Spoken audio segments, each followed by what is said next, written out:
बिस्मिल्लाहिर्रहमानिर्रहीम। अस्सलाम वालेकुम डियर स्टूडेंट्स। उम्मीद करता हूँ सब लोग ठीक ठाक होंगे, खैर खैरियत से होंगे, मौज मस्तियों में होंगे।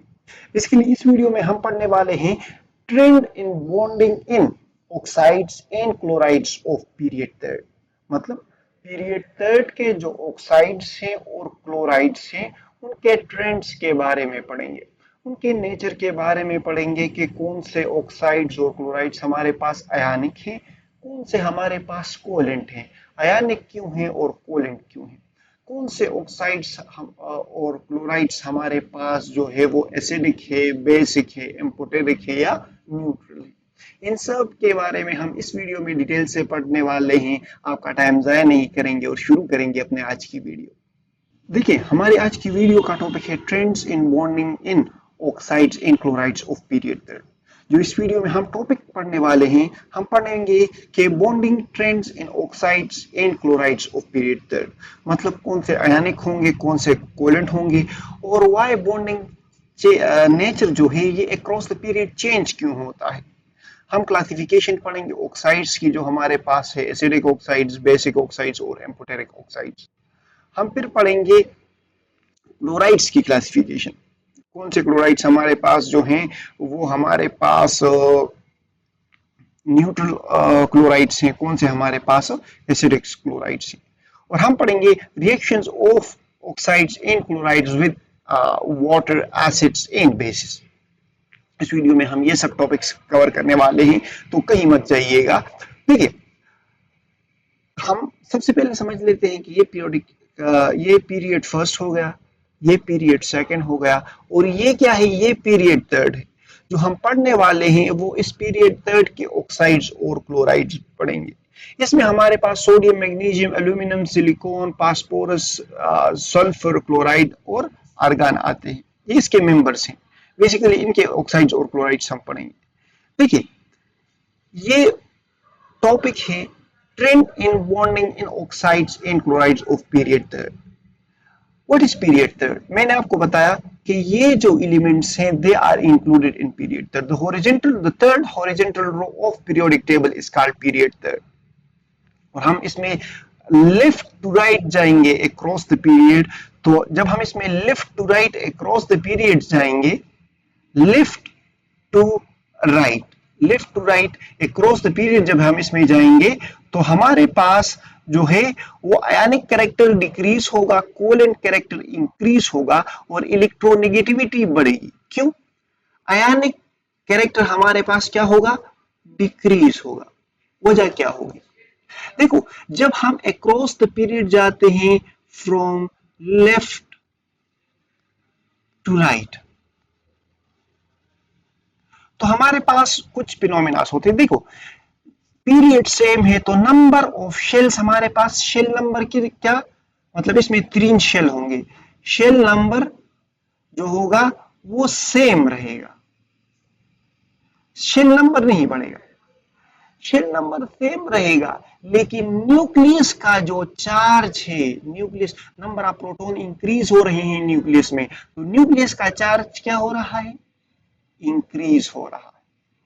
जब न्यूक्लियस का चार्ज, जब लेफ्ट टू राइट हम जाएंगे, नंबर ऑफ शेल्स तो सेम रहते हैं लेकिन न्यूक्लियस चार्ज इंक्रीज होता है वैलेंस इलेक्ट्रॉन पर। तो अब वैलेंस इलेक्ट्रॉन जो है आसानी से, वैलेंस शेल में जो इलेक्ट्रॉन्स है वो अब आसानी से लूज नहीं होंगे। न्यूक्लियस चार्ज बढ़ गया, न्यूक्लियस चार्ज बढ़ने की वजह से जो एटॉमिक साइज है, एटॉमिक साइज वो कम हो गया। अब एटॉमिक साइज कम हो गया तो ये न्यूक्लियस हो गया और ये न्यूक्लियस के करीब वाले इलेक्ट्रॉन्स हैं। तो अब इनको न्यूक्लियस, इनको एटम से दूर करना क्या है, मुश्किल है। और आयनिक बॉन्डिंग में तो हम पढ़ते हैं कि आयनिक बॉन्डिंग हमारे पास तब बढ़ती है जब एटम इलेक्ट्रॉन आसानी से लूज कर लेता है। तो जब हम लेफ्ट टू राइट जाएंगे पीरियोडिक टेबल में तो हमारे पास नंबर ऑफ शेल्स सेम रहते हैं, न्यूक्लियस चार्ज इंक्रीज होता है, एटॉमिक साइज डिक्रीज होता है और हमारे पास वैलेंस इलेक्ट्रॉन को लूज करना मुश्किल होता है। तो जो वैलेंस इलेक्ट्रॉन के लूज करने की जो कम होने की एबिलिटी है ये कम होती जाती है, इसलिए हम कहते हैं कि आयनिक कैरेक्टर जो है वो डिक्रीज होता है अक्रॉस द पीरियड और कोवेलेंट कैरेक्टर इंक्रीज होता है। जाहिर सी बात है, अब ये इलेक्ट्रॉन बजाय लॉस करने के ये म्यूचुअल शेयरिंग करेंगे। ये क्या करेंगे, अपने इलेक्ट्रॉन एक दूसरे के साथ शेयर करेंगे। अब शेयरिंग की वजह से हमारे पास होगा एक कोवेलेंट बॉन्डिंग पड़ेगी और हमारे पास इलेक्ट्रोनेगेटिविटी इंक्रीज होगी जब हम लेफ्ट टू राइट जाएंगे। देखो ये हमारे पास हाइड्रोजन है और ये क्लोरीन है, सही है, पीरियड फर्स्ट और पीरियड थर्ड का, लेकिन हम ये लेफ्ट साइड पे मौजूद है और ये राइट साइड पे मौजूद है। Let's suppose this electronegativity is ability of an atom to attract a shared pair of electron toward itself in a covalent bond. Electronegativity atom की वो एबिलिटी होती है जिसमें वो शेयर्ड पेयर ऑफ इलेक्ट्रॉन को अपनी तरफ खींचता है। कोवेलेंट बॉन्ड में जो म्यूचुअल शेयरिंग ऑफ इलेक्ट्रॉन हुई है, इलेक्ट्रोनेगेटिविटी उसे उस एटम की अपनी तरफ खींचने की सलाहियत को कहते हैं। तो देखो क्लोरीन का एटॉमिक्स ये लेफ्ट साइड राइट साइड पे है पीरियोडिक टेबल के, इसके जो है न्यूक्लियस चार्ज ज्यादा है, एटॉमिक साइज इसका डिक्रीज है। एटॉमिक साइज डिक्रीज होने की वजह से ये अपने वैलेंस इलेक्ट्रॉन को मजबूती से खींचेगा, तो मतलब ये अपने तरफ इलेक्ट्रॉन मजबूती से खींचेगा। समझ रहे हो बात को? तो ये अपनी तरफ इलेक्ट्रॉन को मजबूती से खींचने की वजह से क्या होगा, मोर इलेक्ट्रोनेगेटिव होगा। सो हम कह सकते हैं कि electronegativity increase across the period. I hope आपको समझ आ गई होगी कि मैं क्या कह रहा हूं। अच्छा, अब पढ़ते हैं कि आयनिक और कोवेलेंट बॉन्डिंग को अंडरस्टैंड करते हैं कि आयनिक बॉन्डिंग क्या होती है और कोवेलेंट बॉन्डिंग क्या होती है। ये आपने बचपन से पढ़ते आ रहे हैं, 7th और 8th 9th और 10th में आप पढ़ते आ रहे हैं कि आयनिक बॉन्डिंग हमारे पास वो होती है जब एटम अपना इलेक्ट्रॉन कंप्लीटली लॉस कर लेता है, इसको हम कहते हैं आयनिक बॉन्डिंग। कोवेलेंट बॉन्डिंग वो होती है जिसमें एटम अपने इलेक्ट्रॉन म्यूचुअली शेयर कर लेता है, मतलब बाहमी। देखो तो इसका अगर मैं आपको एनालॉजी दूं ना, तो आप इस तरह कंसिडर कर लो कि दो बच्चे हैं और दोनों के एक के पास लंच ब्रेक का बॉक्स है। आयनिक बॉन्डिंग में ये होती है कि वो अपना लंच ब्रेक वाला बॉक्स कंप्लीटली उस दूसरे स्टूडेंट को दे देता है। कोवेलेंट बॉन्डिंग में ये होती है कि वो दोनों स्टूडेंट्स क्या कर लेते हैं, मिल बांट के खा लेते हैं। अच्छा, अब आते हैं ऑक्साइड्स की तरफ कि ऑक्साइड्स पीरियड थर्ड के ऑक्साइड्स में क्या ट्रेंड होगा। ये पीरियड थर्ड होगा और इससे जब ऑक्सीजन अटैच होगा, जब पीरियड थर्ड के एलिमेंट से ऑक्सीजन अटैच होगा तो हम उसे कहेंगे ऑक्साइड्स ऑफ पीरियड थर्ड। अब इस पीरियड थर्ड के ऑक्साइड्स में हम आयनिक और कोवेलेंट नेचर को अब डिस्कस करेंगे। समझ रहे हो बात को? तो जो फर्स्ट 3 मेंबर्स हैं पीरियड थर्ड के फर्स्ट 3 मेंबर्स, मतलब सोडियम, मैग्नीशियम एंड एल्यूमिनियम, ये पीरियड थर्ड के फर्स्ट 3 मेंबर्स हैं। इनके जो ऑक्साइड्स हैं ये क्या है, बेसिकली ये सोडियम और मैग्नीशियम जो है ये ज्यादातर आयनिक है, जबकि जो एल्यूमिनियम ऑक्साइड है दिस इज पार्शियली आयनिक। जाहिर सी बात है, ये पीरियोडिक टेबल के इस साइड पे मौजूद है, ये अपने इलेक्ट्रॉन आसानी से लूज कर सकते हैं। सो ऑक्सीजन को इलेक्ट्रॉन लूज करेंगे, आयनिक बॉन्ड बनाएंगे, आयनिक क्रिस्टल लैटिस की फॉर्म में रहेंगे, और ये जो है ये आसानी से इलेक्ट्रॉन लॉस कर सकता है, लेकिन अभी इतना भी आसानी से इलेक्ट्रॉन लॉस नहीं कर सकता। सो इट इज 50-50%, मतलब ये 50% आयनिक है, 50% कोवेलेंट है। समझ रहे हो बात को? हम कह सकते हैं जो एल्यूमिनियम ऑक्साइड है इट इज पार्शियली आयनिक। सो हमारे पास जो फर्स्ट 3 मेंबर्स हैं इसमें आयनिक कैरेक्टर क्या है, आयनिक कैरेक्टर इनका हाई है, जायंट आयनिक लैटिस बनाते हैं और strong electrostatic force of attraction होता है। 9th में आपने क्रिस्टल सोडियम क्लोराइड का वो क्यूबिक लैटिस पढ़ा था। क्यूबिक लैटिस में स्ट्रॉन्ग फोर्स ऑफ अट्रैक्शन होने की वजह से, आयंस में स्ट्रॉन्ग होने फोर्स ऑफ अट्रैक्शन होने की वजह से जो सोडियम क्लोराइड है वो एक स्ट्रॉन्ग क्यूबिक लैटिस बनाता है। इसी तरह जो ऑक्साइड्स हैं ऑफ पीरियड थर्ड ये भी जो है लैटिस की फॉर्म में रहते हैं, आयनिक लैटिस बनाते हैं और इनके दरमियान strong electrostatic force of attraction होती है। Electrostatic force of attraction is the force of attraction between the static point charges. अच्छा, अब जो पीरियड 4 से 7 तक है, जिसमें हमारे पास सिलिकॉन, फास्फोरस वगैरह आते हैं, अब इनके ऑक्साइड्स जो हैं वो कोवेलेंट नेचर के होंगे। ये जो ऑक्साइड्स हैं, silicon dioxide, sulphur dioxide, phosphorus, ये क्या है? ये कोवेलेंट नेचर के होंगे और मेड ऑफ मॉलिक्यूल और जॉइंट मॉलिक्यूलर स्ट्रक्चर। ये मॉलिक्यूलर फॉर्म में रहते हैं या जॉइंट मॉलिक्यूलर स्ट्रक्चर के फॉर्म में रहते हैं, और ये जो है इनके दरमियान कोवेलेंट बॉन्डिंग होती है, so they hold together by sharing electron. ये एक दूसरे के साथ जो जोड़ के रखते हैं, तो इनके जोड़ने की ये एक दूसरे के साथ अटैच होते हैं, तो इसके अटैच रहने की जो वजह है that is sharing of electron. So these oxides are basically covalent in nature. अब अगर हम क्लोराइड्स की बात करें, तो क्लोराइड्स में भी सेम ही पैटर्न पाया जाता है। ये देखो, ये क्या है? फर्स्ट 3 ये जो 2 हैं ये आयनिक है, ये पार्शियली आयनिक है, और ये जो है ये कोवेलेंट ऑक्साइड्स है। और ये मैंने आपको ये एनालॉजी दी कि आयनिक बॉन्डिंग को आप इस तरह कंसीडर करो कि जब 2 स्टूडेंट्स हैं जो तो एक स्टूडेंट अपना लंच बॉक्स कंप्लीटली दूसरे स्टूडेंट को दे देता है, this is called ionic bonding, complete transfer of electron. और जो कोवेलेंट बॉन्डिंग है it is formed by mutual sharing of electron. ये म्यूचुअल शेयरिंग ऑफ इलेक्ट्रॉन से बनती। अच्छा, क्लोराइड्स की बात करें तो क्लोराइड्स में भी जो है सेम ही पैटर्न पाया जाता है। फर्स्ट 2 जो हैं ये हमारे पास आयनिक कैरेक्टर के होंगे। इसके बाद जो एल्यूमिनियम क्लोराइड है शोज सिग्निफिकेंट कोवेलेंट कैरेक्टर, ये कोवेलेंट कैरेक्टर भी शो करता है, लेकिन mostly they are ionic. Okay, अच्छा, इसके बाद जो 4 to 7 पीरियड के मेंबर्स हैं, सल्फर, फास्फोरस, सिलिकॉन, ये जो हैं दैट इज बेसिकली कोवेलेंट। ये जो कंपाउंड्स बनाते हैं, ये जो क्लोराइड्स के साथ कंपाउंड्स बनाते हैं, ये कोवेलेंट नेचर के होते हैं। सो ये हमारे पास क्या है? ये जो है ये आयनिक है, ये पार्शियली आयनिक है, और ये क्या है? कोवेलेंट नेचर के हैं। अब आते हैं ऑक्साइड्स के क्लासिफिकेशन की तरफ कि ऑक्साइड्स जो आयनिक जो ऑक्साइड्स हैं, जो पीरियड 3 के ऑक्साइड्स हैं, इसको हमने 3 कैटेगरीज में क्लासिफाई किया हुआ है। इनमें हमारे पास है basic oxide, acidic oxides and amphoteric oxides. लेकिन पढ़ते हैं कि व्हाट आर ऑक्साइड्स। ऑक्साइड्स हमारे पास क्या होते हैं? ऑक्साइड्स हमारे पास वो कंपाउंड्स होते हैं जो ऑक्सीजन के कॉम्बिनेशन से बनते हैं। जब कोई एलिमेंट ऑक्सीजन के साथ कंबाइन हो जाए तो इसको हम कहते हैं ऑक्साइड्स। सही है, ये एक एलिमेंट है, ये ऑक्सीजन के साथ कंबाइन हुआ तो इसको हम कहेंगे ऑक्साइड। पीरियड 3 के एलिमेंट्स हैं, जब ऑक्सीजन के साथ कंबाइन हुए हैं तो इसको हम कहते हैं ऑक्साइड्स ऑफ पीरियड 3। तो इसमें 3 तरह के ऑक्साइड्स हैं, बेसिक ऑक्साइड्स, आयनिक ऑक्साइड्स और एम्फोटेरिक ऑक्साइड्स। सबसे पहले आते हैं कि what is basic oxides.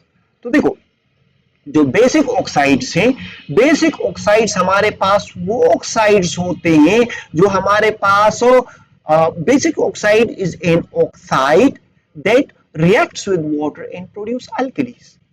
Basic oxides हमारे पास वो ऑक्साइड्स होते हैं जो वाटर के साथ रिएक्ट करके अल्कलीज बनाते हैं। What are alkalis? अल्कलीज हमारे पास बेसिस होती हैं।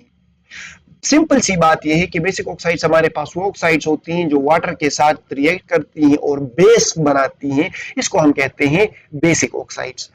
जो फर्स्ट 3 ऑक्साइड्स थे, जिसका जो फर्स्ट 2 ऑक्साइड्स थे, जिसका मोस्टली क्या था, जिसका आयनिक नेचर था, जब ये वाटर के साथ रिएक्ट करेंगे तो हमारे पास ये बेसिस बनाएंगे। देखो, सोडियम ऑक्साइड वाटर के साथ रिएक्ट करके सोडियम हाइड्रोक्साइड बनाता है। कैल्शियम ऑक्साइड वाटर के साथ रिएक्ट करके कैल्शियम हाइड्रोक्साइड बनाता है। सो ये जो बेसिस बनी है वाटर के साथ रिएक्ट करने पर, इसको हम कहते हैं बेसिक ऑक्साइड्स। समझ रहे हो बात को? अच्छा, ग्रुप फर्स्ट और ग्रुप 2 के जो एलिमेंट्स हैं, ये बेसिकली हमारे पास बेसिक ऑक्साइड्स देते हैं। बेसिक ऑक्साइड्स हमारे पास जब वाटर के साथ कंबाइन होती हैं तो हमारे पास अल्कलीज बनाती है। These are the examples of basic oxides. अच्छा, एसिडिक ऑक्साइड्स हमारे पास वो ऑक्साइड्स होती हैं जो वाटर के साथ रिएक्ट करती हैं और हमारे पास जो है एसिड्स बनाती हैं। सो एसिडिक ऑक्साइड हमारे पास वो ऑक्साइड होता है that form an acid when dissolved in water. जब ये इसे हम वाटर में हल करते हैं तो ये हमारे पास एसिड्स बनाएगा। हमने जो फास्फोरस ऑक्साइड से सल्फर ऑक्साइड से जब इसको हम वाटर के साथ रिएक्ट करेंगे तो हमारे पास H3PO3 फास्फोरिक एसिड, और जब इस सल्फर डाइऑक्साइड को हम वाटर के साथ ट्रीट करेंगे H2SO3 सल्फ्यूरिक एसिड, तो हमारे पास फास्फोरिक एसिड और सल्फ्यूरिक एसिड्स जो हैं ये हमारे पास क्या है, एसिड्स हैं। ये हमारे पास तब बनती हैं जब हमने जो एसिडिक ऑक्साइड से उनको वाटर के साथ रिएक्ट किया और हमारे पास एसिड बन गया। तो इस तरह के ऑक्साइड्स को हम कहते हैं एसिडिक ऑक्साइड्स। आई होप आपको समझ आ गया होगा कि एसिडिक ऑक्साइड्स हमारे पास क्या हैं, बेसिक ऑक्साइड्स हमारे पास क्या है। समझ रहे हो बात को? अच्छा देखो, अब इसको जब हम जो सिलिकॉन ऑक्साइड है, जब एसिडिक ऑक्साइड्स को हम बेस के साथ रिएक्ट करेंगे तो हमारे पास साल्ट और वाटर बनेगा। ये सिलिकॉन ऑक्साइड है, इसको हमने बेस के साथ सोडियम हाइड्रोक्साइड के साथ रिएक्ट किया, हमारे पास Na2SiO3 और वाटर बन गया। This is basically salt. इसी तरह फास्फोरस ऑक्साइड को जब हम बेस के साथ ऐड करेंगे तो हमारे पास साल्ट बनेगा और वाटर बनेगा। समझ रहे हो बात को? इसी तरह सल्फर ऑक्साइड भी हमारे पास एक ऐसा एसिडिक ऑक्साइड है जिसको हम वाटर के साथ बेस के साथ रिएक्ट करेंगे, हमारे पास साल्ट। देखो, फास्फोरस ऑक्साइड जब हम बेस के साथ रिएक्ट करेंगे तो हमारे पास साल्ट और वाटर बनेगा। सल्फर ऑक्साइड जो है that is basically an acidic oxide, जब इसको हम बेस के साथ रिएक्ट करेंगे तब भी हमारे पास साल्ट और वाटर बनेगा। Think of acidic chloride oxide as acid factory. Acid oxides को आप एसिड फैक्ट्री कंसीडर करो।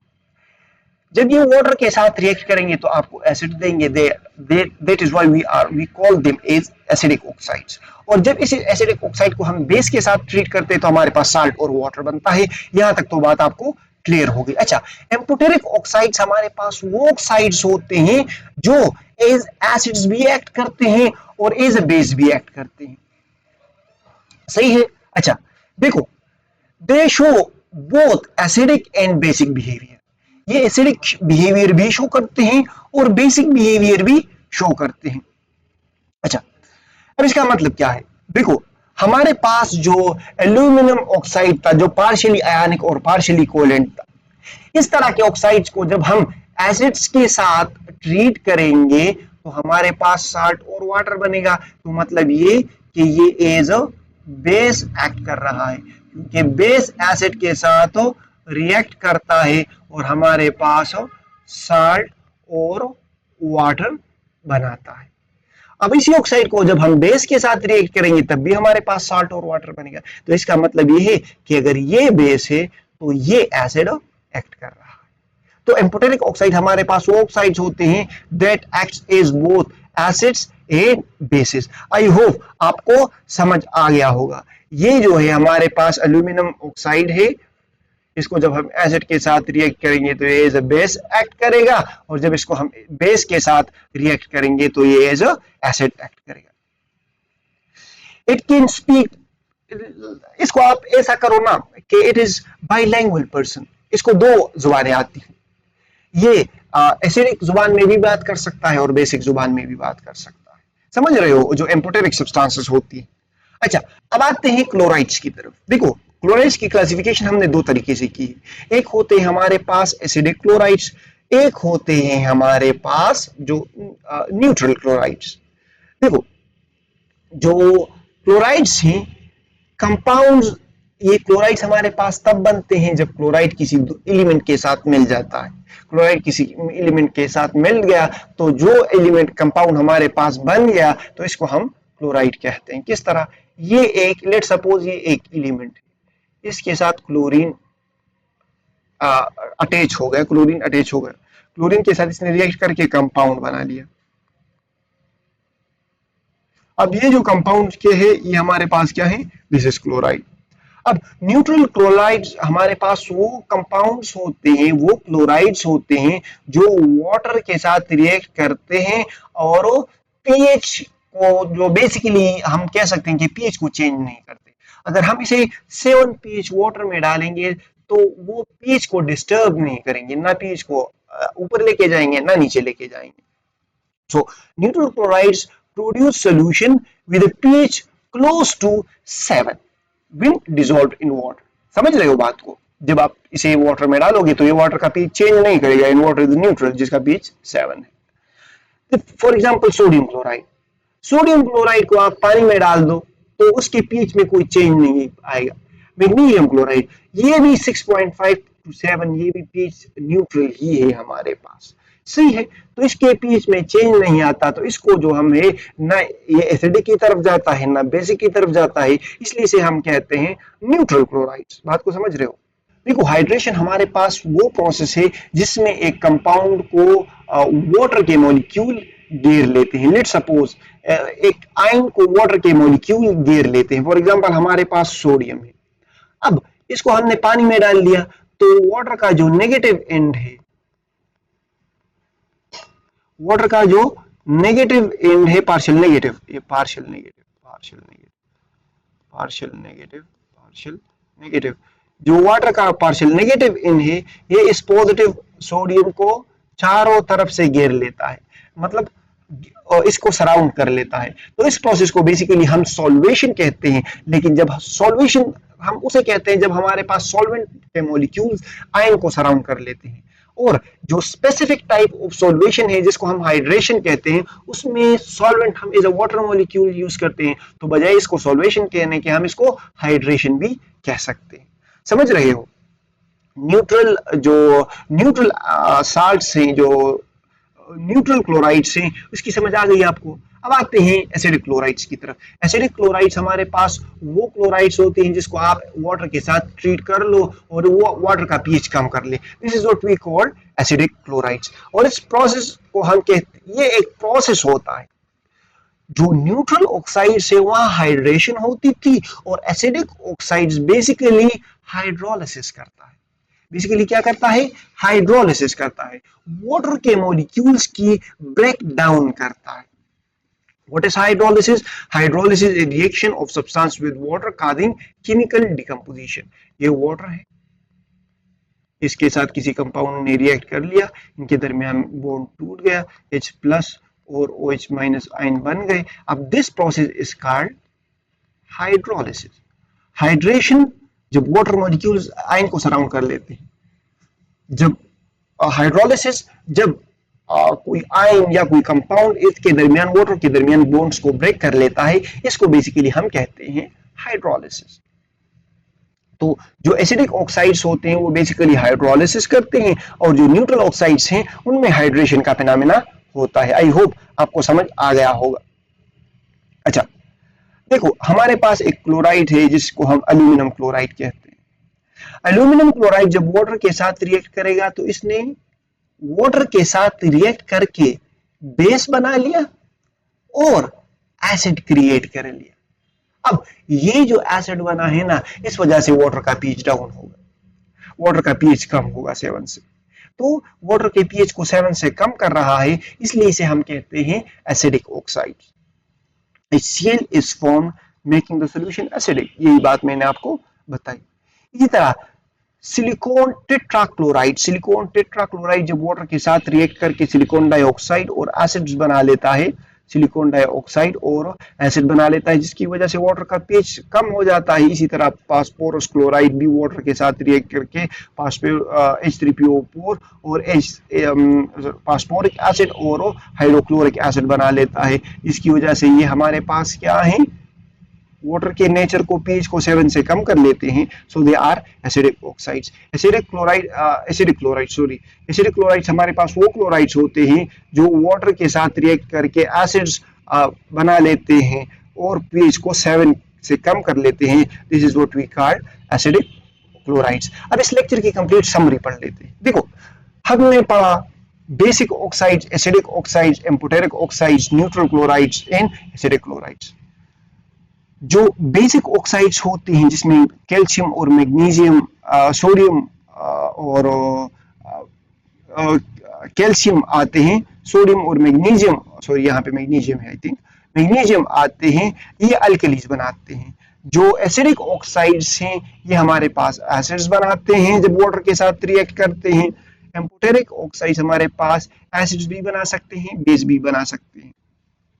जो न्यूट्रल क्लोराइड्स हैं ये हमारे पास नियरली न्यूट्रल सोल्यूशन बनाते हैं, ये वाटर के पीएच में कोई चेंज नहीं लाते। जबकि जो एसिडिक क्लोराइड्स है जब ये वाटर के साथ रिएक्ट कर लेते हैं तो एसिड्स बना लेते हैं, जिसकी वजह से वाटर का पीएच डाउन हो जाता है, जिसकी वजह से हम कहते हैं कि ये एसिडिक क्लोराइड्स है। Now these are the key takeaways that I am going to read.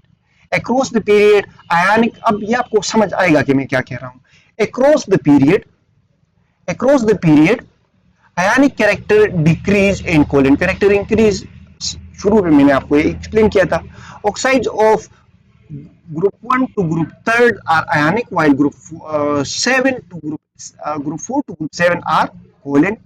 basic oxides form alkalis when reacted with water, ये भी मैंने आपको बताया।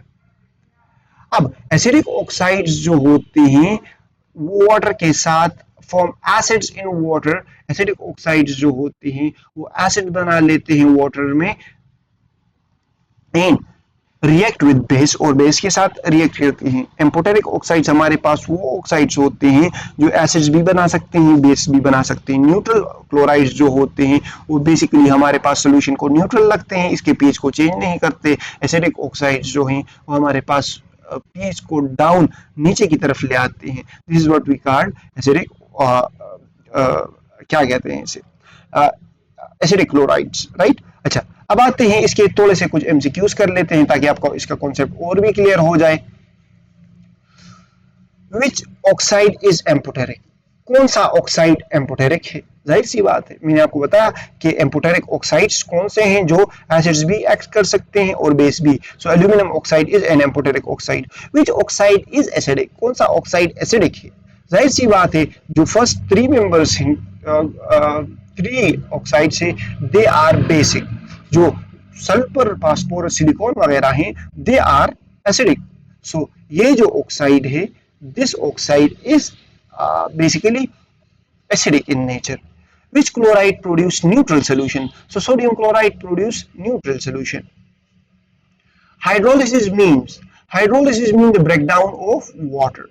Reaction with water, reaction with oxygen, reaction with chlorine, reaction with acid. The hydrolysis is basically the breakdown of water molecule. So when compound reacts with water, it breaks its bond. सो जब कोई compound water के साथ react कर लेता है तो इसके दरमियान बॉन्डिंग को तोड़ देता है, जिसकी वजह से जिसको हम कहते हैं हाइड्रोलाइसिस। अच्छा, ये जो शॉर्ट क्वेश्चंस हैं कुछ मैंने इसी तरह आसान हैं, आप खुद इसे रीड कर लो। आपको मतलब इसको अगर आप इसी दिमाग में ही हल कर लोगे तो आपके बहुत से कॉन्सेप्ट भी क्लियर हो जाएंगे। कोई टॉपिक मुश्किल हो, आपको कोई जो क्वेश्चन मुश्किल लगे तो उसको हल करके आप अपने साथ लिख लो। जब आप इसे अपने साथ लिखोगे तो आपको इसको हल करने में और भी आसानी होगी। So this was the topic of today. I hope आपको आज के टॉपिक की समझ आ गई होगी। अभी भी समझ नहीं आई तो कमेंट सेक्शन में हमसे पूछ लें। बाकी हंसते रहें, मुस्कुराते रहें, दिलों का ख्याल रखें, खुशियां बांटें। अल्लाह हाफ़िज़।